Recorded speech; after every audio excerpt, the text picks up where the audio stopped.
I've lived in my apartment for 6 years. Same unit, same mailbox, same name on the lease the entire time. I'm telling you that up front because it matters for what comes next. It started on an ordinary Wednesday in late September. I came home from work, checked my mailbox the way I always do, and found a package slip, one of those orange notices that means something too big for the box is waiting at the front desk. I took it down to the building office. The woman at the desk found the package, checked the slip against the name, and handed it to me without much thought.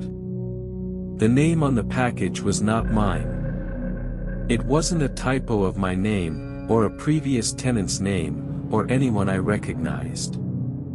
A full name, first and last, addressed specifically to my apartment number. My unit. My floor. My building. I told the front desk woman there must be a mistake. She looked at the label again, looked at her log, and said the package had been delivered with that exact unit number. As far as the system was concerned, it was correctly addressed. I left it there. Told her to return it to sender.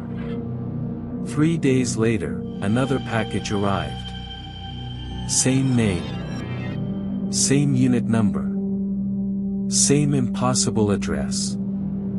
This time I opened the tracking information myself, out of curiosity. The sender was an online retailer, clothing, it looked like. Ordered 4 days earlier. Shipped to my exact address, my exact unit, under a name that had never lived there in the 6 years I'd been a tenant. I called the leasing office. They pulled the records for my unit going back 12 years. 3 previous tenants, all documented, all with names that matched their leases. None of them shared the name on the packages. I started to wonder if it was a scam, some kind of package redirection fraud, where someone uses a real address to receive stolen goods and intercepts it before the actual resident notices. I'd read about that happening.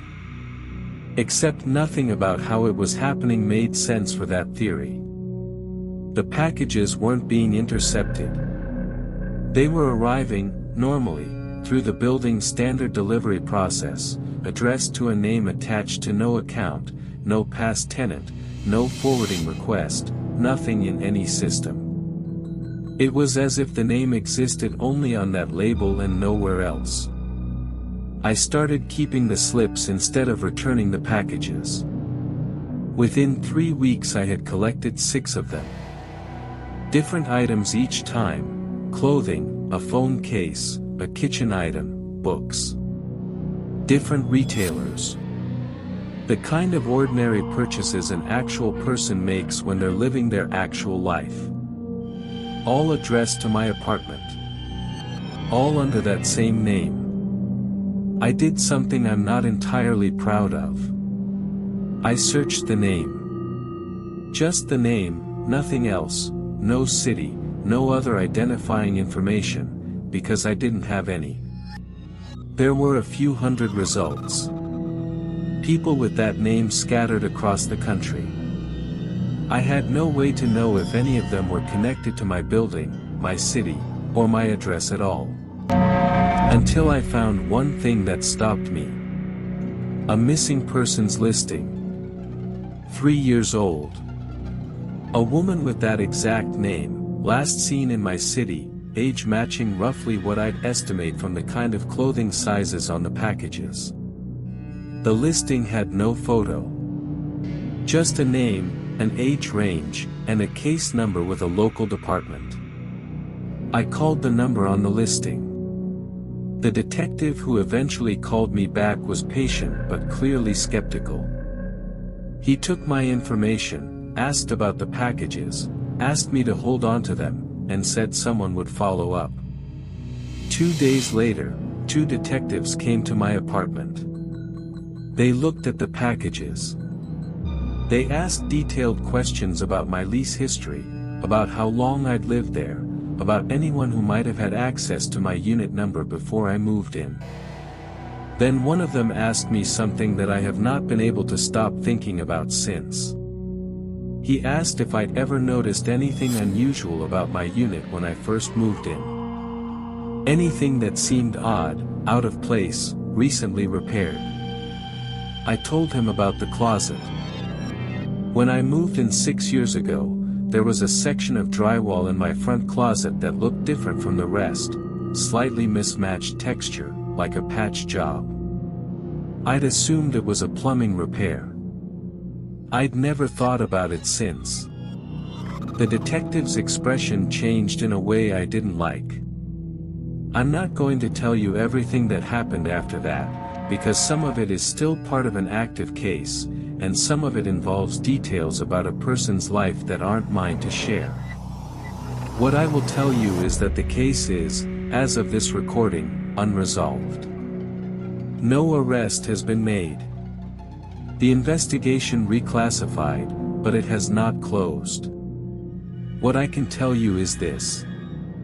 The packages stopped arriving the week the detectives came. Not slowed down, stopped completely, that same week, after 3 years of apparently continuing to be ordered by someone, somewhere, using an address that should not have had any connection to that name at all.